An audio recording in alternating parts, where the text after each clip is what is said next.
Hi, and welcome to Bengal and Beyond. This is episode 10, and I'm your host, Sravanti. Joining me today are my co hosts, Ghazi and Misha. Today, we're going to talk about the geopolitical ramifications on what's happening in Bangladesh. Today is August 21st, and it has been about 2 weeks since the establishment of an interim government, which is led by Chief Advisor Dr. Mohammed Yunus.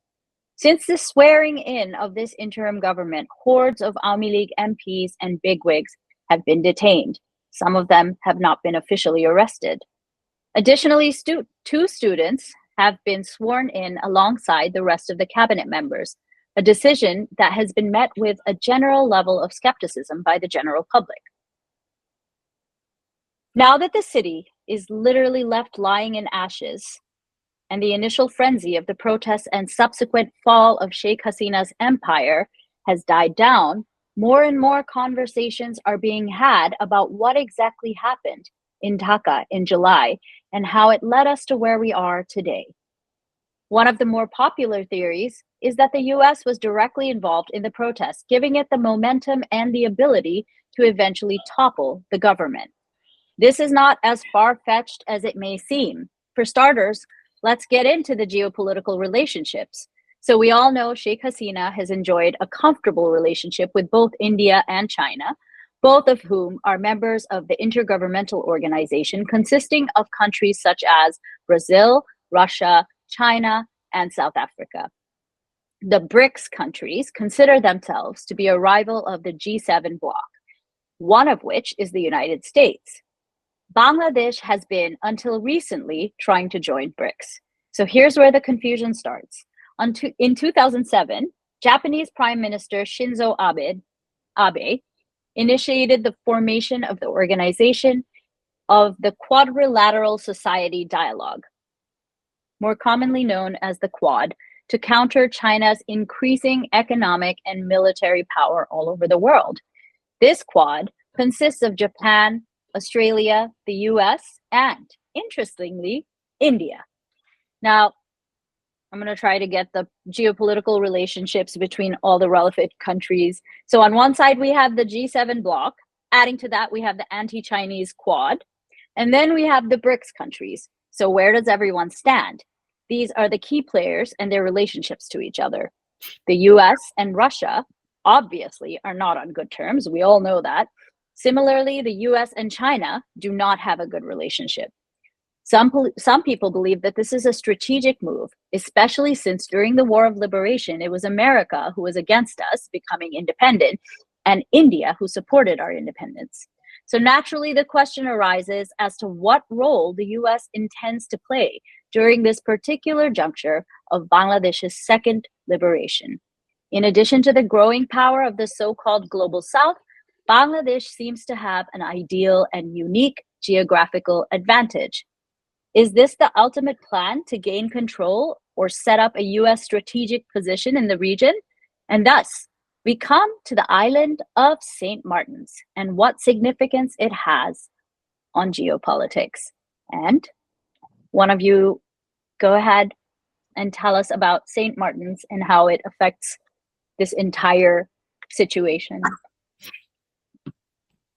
Should I go first? Yeah. So there's been a lot of hi everyone. There's been a lot of speculation of the US's involvement in this whole process of with regards to our political scenario. They've been accused of getting involved in allegedly getting involved in trying to topple our government. There's been intervention or accusations or alleged accusations of various different countries in the region or outside of the region trying to interfere in our current political scenario and trying to take advantage of the situation. So, and amongst one of those issues was the role of the U.S., speculation of the role of the U.S. And the biggest concern is the fight for St. Martin's and the objective to set up a base, an American presence in this region. So, I mean, there are lots of pros and cons involved with this suggestion or possible plan. Um, I mean, before we go But talking about that, I think another issue that people specifically think that this is an agenda. It's because of the fact of how close our current chief advisor is with the American government and how well lauded he is. His presence and the accolades that he's achieved and everything, and the reputation that he has in the Western hemisphere. So based on that, I think everyone is a bit more concerned since he's become the chief advisor and he wants American intervention. He's recently asked for assistance and helping to rebuild our country. So that's why I think people assume or are speculating that he's trying to get the US involved. And if the US is involved, people are assuming we're going to have to give up our control of the Bay with the I mean, by allowing them to have a base. So that is in itself is actually a concerning issue for other countries around the region, as well as I mean, none of them actually have. I mean, they have so-called relations and so-called ties with the U.S. There's trade issues and all that, but an American presence in this region would have various impacts on the trade routes, the environmental routes, the economic stability, geopolitical issues. There's going to be military and surveillance issues. There's a lot of, I mean, issues that are going to crop up. But the point is it going to be advantageous for our country? And sure, and because whether yeah, go we ahead. will become like any other Islamic, any other Muslim nation, where American intervention has led to um, so like a degradation, either in the form of other countries wanting a piece of us, or a single country just wanting to have sole control. That's I think that's what people are more concerned about. So before I've got a list of I've done a bit of research on the advantages and disadvantages of American interference. So before we go into that, Misha, what's your Yeah. So I want to take a step back and talk about Saint Martin, or what I believe. What Hmm, is the strategic importance of Bangladesh, the Bay of Bengal, hmm. and Saint Martin? Yeah, Although I'm not an expert, the Bay of Bengal is the largest bay in the world. yeah, It's a calm body of water over which I believe 12% of the global shipping happens today. yeah. So It's a major uh, trade route. yeah. Other than that, it's also a close to the choke point of the Strait of Malacca. Hmm, So one, you have an economic reason where the U.S. can ensure that the trade route remains open to the U.S. and that they can take economic advantage of the trade route. The second is with a base there, they can control what happens in Myanmar very easily. They can also control that choke point in the Strait of Malacca and prevent, let's say, a Chinese um, takeover of all of the Indian Ocean and the Pacific yeah, and the routes thereof. So I think those are the two major reasons that I know about. There's also a lot of gas reserves still in the Bay of Bengal. There may be a lot more that are yet unexplored. We know that the U.S. companies like Chevron are some of the biggest um, participants in the natural gas industry here in Bangladesh already. yeah. So there's a lot of I think, and those are some of the major reasons that the U.S. Would want a base here, uh, Hmm, and I think politically also, as you mentioned, uh, the U.S. has a history of going into countries, and then by the time they leave, there's two types of U.S. Partnerships or interventions. One is the Qatar or Israel type, where they supply them with arms or put a base there to have a major control over, let's say, the military and geopolitical situation of a certain region. yeah, And then there's the second type where they go in more. insidiously, I would say, and create a revolution and create instability in what was, in some way, a stable country before. They've done that in Ukraine twice, all over Eastern Europe in the early 2000s, twice in Ukraine. One Yeah. can say they've done it in Afghanistan. One can say they've done it in Pakistan with Imran Khan. And interestingly enough, Donald Lu, who is a U.S. State Department employee, was in Pakistan during or right before Imran Khan's topple, and he just came here in May, just a few months before. And I just want to put this up because I think it's quite funny. It says reset, rebuild, and strengthen. So reset. As soon as all this stuff happened, I remember we were all calling it the big reset, you know. So there, that first part is already, if you look at what he said, that first part has already taken place. Now it's about rebuild, and of course they say strengthen, but that means from a U.S. perspective also, right? It could mean, and I think maybe the U.S. doesn't directly want a unstable government to come into place in these countries, but they maybe feel that their geopolitical objectives supersede that.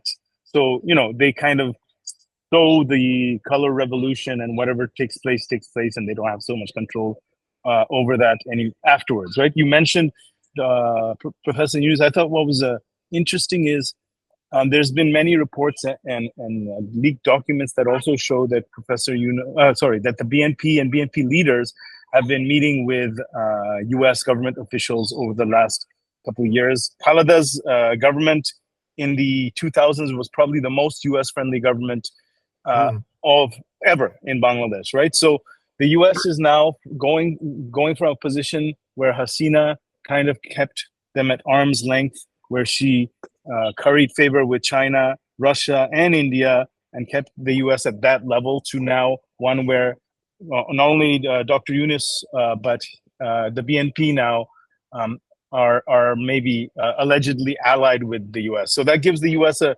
very good roadmap for Bangladesh's future and their involvement in it in the next 5 to 10 years. Yeah, back to you guys. Yeah, when you mentioned all the advantages that you talked about, I've actually I had a few advantages written down based on the American perspective, the US perspective. Obviously, the geopolitical significance, which is basically to enhance any kind of strategic military and economic presence in South Asia. That's one of their primary objectives.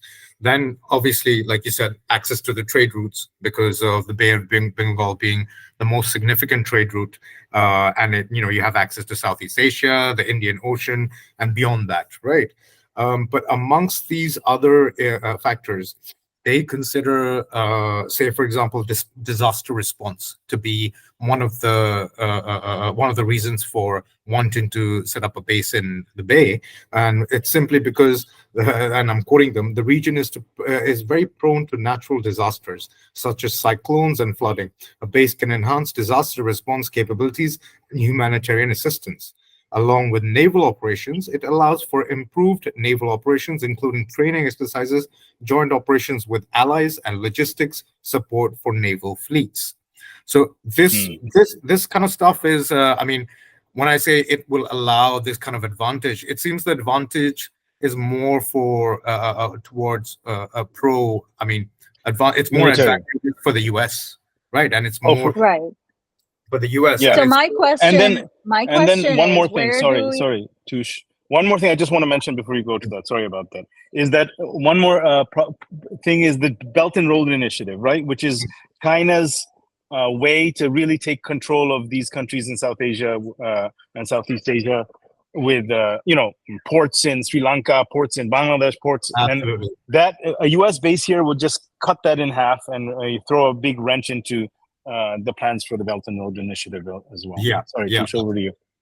And also they mentioned that for the sake of surveillance and monitoring, because there's apparently like the Bay has a lot of pirate issues and things like that. And also that, a base can facilitate better, so like surveillance for, so like, whatever the maritime law is, and piracy and things like that. So I mean, that's the advantages of of having an American base in this region in the Bay. But the question is, does it outweigh the disadvantages? How will our country be portrayed? Because, like you said, it's smack dab in the But middle. everything you mentioned is an advantage. None of those are advantages for Bangladesh, right? They're No, all those are advantages for the US, advantages as for you the mentioned. Yeah, Yeah. those are. And now the So question what would some advantages for Bangladesh be? Does anyone That- have an opinion on that? advantages for Bangladesh would be basically having some kind of security. Okay, though we have Indian dominance right on top of us or around us, so I don't think Indian dominance will automatically kind of take a step back.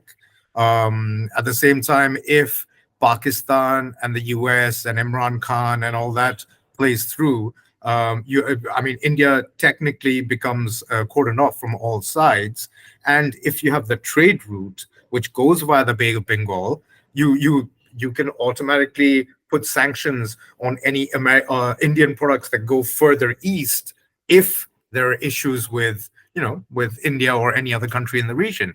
So having a base will automatically allow the US to have much more control over the region. Now, whether that's advantageous to Bangladesh is a different factor. I think security-wise, it would be advantageous. We have I mean, having their presence in the Bay will kind of protect our backs, I think. But at the same time, like Tushi, when you mentioned about the relationship with Russia and China, all that stuff, the moment this opens up, Russia and China will be willing to play fairly. They will try and sideline us. They will, there's going to be, it'll become us and the US versus the East, and then you have the whole of China. You've got this whole region. It won't. If they all come together for a global goal, that's different. But I don't think this would be advantageous for Bangladesh. In fact, it'll be quite a few. There's a lot of disadvantages for this. I mean, if this does happen, Yeah, absolutely. So I mean, it just sounds like there are much more disadvantages than advantages, and the disadvantages also, in a sense, they outweigh the advantages on different facets. So I guess my question is, from here, where do we go if this is something that happens, or how do we, if we need to, how do we fight this? Not necessarily the building of a base, but how do we protect what's ours, and how do we move forward? Well, there's going to be sovereignty concerns, because the presence of like an American base automatically gives concerns about the national sovereignty, right? So I think one of the things that Sheikh Hasina did very well is balance the major powers, right? And what I think Yunus and this current government could do is reach out to China, for example, reach out to other non-aligned powers, such as Russia and even India at some point. And I think they've already spoken, Yunus and Modi, but that balancing act, or that's what I think that Yunus's government can do to instill more confidence in domestically as well as internationally. And especially, I'm sure China is watching. They haven't said anything, right? They haven't really said anything since Hasina abdicated or whatever, resigned. So I think they're waiting for an approach from whoever is next to them to see what kind of relationship that'll be.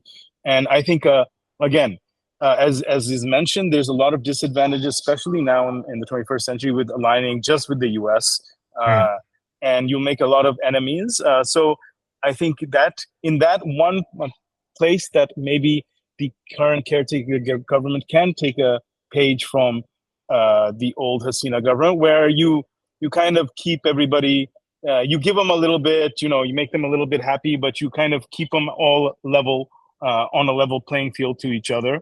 And I think that's the way a country like Bangladesh, you don't want to become like a Sri Lanka where you're completely indebted to China, or you don't want to become like a Pakistan where you're I thought it was completely like, India that Sri Lanka was indebted to.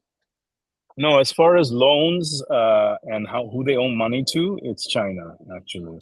But All Oh, interesting. but right now they have this issue where, say, if China and India, I mean, I mean, having a base there, the regional tension that's going to happen. And you're correct with regards to India and China. I mean, this could become sort of like a security issue, as long, I mean, the regional tensions are going to be there, and where neighbors, as China and India being neighbors, they might feel, I mean, sort of compelled to enhance their military. I know, I'm not. You don't Right, even know but if they're those going to are allow it. those Like No, it could right. be that they move their fleet there and say there can be no U.S. base here. Or yeah, what happened with Ukraine and Russia? It was basically the U.S.'s move to make or ask Ukraine to join NATO that caused the yeah, yeah, invasion, right? So yeah. that's when a country stood up to the U.S., Russia, and said that we're not going to let you do that. We're not going to let you extend your military dominion that close to us. So obviously, China might take and look what's happened. Ukraine is in a really bad situation. That Russia is going to, in another 6 months to a year, Russia will probably win the war, and they'll never have to give that territory back. So I mean, China might just be looking at that and being like, okay, well, taking on the U.S. is not so bad. Maybe we should do that in Bangladesh. See, China is already taking on India as well, with regards to land. I mean, India, I think at their borders, they suggest that, you can't come any further. But what they actually do is the Chinese, I was here, someone was saying this story that they advance, say, for example, 100 feet. They come back, the Indians come back and retaliate, and they go back, say, another minus 50 feet. But as soon as they move away, they acquire another 200 feet in front, waiting for and they Right. establish their post there. So this way, they've been great taking over property. I mean, land, basically advancing. So that issue is there, which is the same thing about NATO Right. moving closer to Russia. So it's all about. I mean, it's all about land, So right? let's Borders. so Zishan, welcome to the podcast. We're talking about the geopolitical ramifications of what's going on, the significance of St. Martin's, and the possibility of a naval base being a U.S. military base being there, and what the disadvantages would be and the advantages. And now we're talking about, okay, so this is the situation. What now? How can we move forward? What are the best plans moving forward? Well, I mean, since we're talking about we have to think about what has happened before should not be. I mean, that should not be the concern right now. I personally feel that yes, the students have toppled the government. We have an interim government, caretaker government in place, and I think right now the country is more emotionally inclined, and they're more concerned about Right. immediate day-to-day issues as opposed to how So you're things saying that we should build our own, strengthen our own communities, strengthen our own country, build it back up, and then be aware that this be may be aware, yeah. happening. Because So as it is already, foreign assistance has been requested to help rebuild our country, right? So foreign assistance, I mean, at the end of the day, we're still unstable. The economy is unstable. I mean, our banking sector is unstable. Our social environment is unstable. We have the student every single day. The students are coming out with every single demand. Whenever a demand isn't met, everything's about sit-ins. It's become absolute chaos and things like that. So I think the rule of law should come into play first. That's the biggest concern, and I think people are actually taking advantage of the fact that our legal system or the people that are supposed to protect us Right. have taken a step back. And okay, so just give me 1 sec, Kazi. I'm sorry. We have Zishan here, and I know he's been raising his hand and wanting to say something. Zishan. Hi, sorry. No, I just wanted to. I'm sorry. Sorry. No, that's okay. So I just wanted to jump in on the point about the base or the potential base in St. Martin's. No, I agree with everything Kazi is saying about the sit-ins and the law situation as well. But let me comment on this one first. I think it's clear that there's a strategy of trying to encircle China, right? Like that's the US has been trying to encircle China for a while. There's a lot of language about China being, the enemy. So there's a lot of this. I mean, there's a competition going on between the US and China in many spheres, and control over geopolitical spaces is also one of them. So in this region, the only potential base is Bangladesh. And that's the problem, because Myanmar is not going to give them a base. India is not going to give them a base. Thailand has a base, I suppose. But the St. Martin's thing is still obviously, we don't know, right? If that's a real thing. That's a thing that's been brought out as an excuse for why, by the Awami League, as to why they were toppled. So we don't know really if that's true or not. But there's a lot to suggest that it might be, right?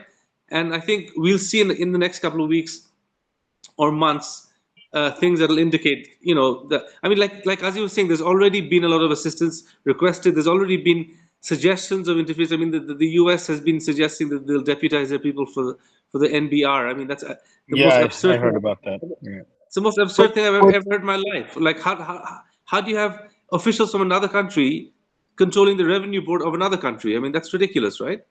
We might as well let India come in. I think we've proven that we haven't been able to do it properly. No, even if we're not able to, we can hire people to do it. Even if we're not able to, we can hire people to do it. But you can't deputize people to sit in on your board as if it's their tekka. It's not their tekka, right? So, I mean, obviously, because it's not their tekka, they're not going to do it in a way that's ideal for us. Plus, deputizing them is like a pure violation of our economic stability. You can't, you said, another country can't do that. And once you have deputization, that puts foreign direct other countries who are willing to do foreign investments in this country, they're going to shy away. They're going to be like, okay, you know what? You have a military presence. You guys are forgetting the fact that regardless of what happens, we're still in a very dire situation. We do need this help. And there's not much, we don't really have a choice at this point. I think the choice to see right now is not to run. We need to start. If it's a Bangladesh 2.0, if you're born again, you need to start to learn to walk before you start running. Listen, and I think I'm going to dispute this situation that we're in, simply because it's being presented as if we've just come out of a war and then we need reparations. We haven't.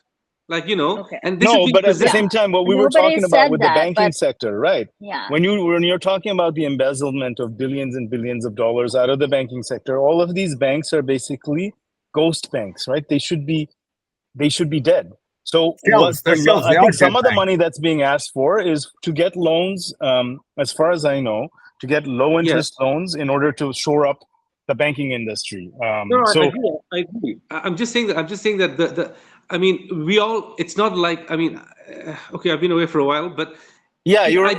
A million people did not die in a war or whatever, and there's no famine. No, but that's that Bangladesh wasn't in economic or financial straits. Like that's a lie.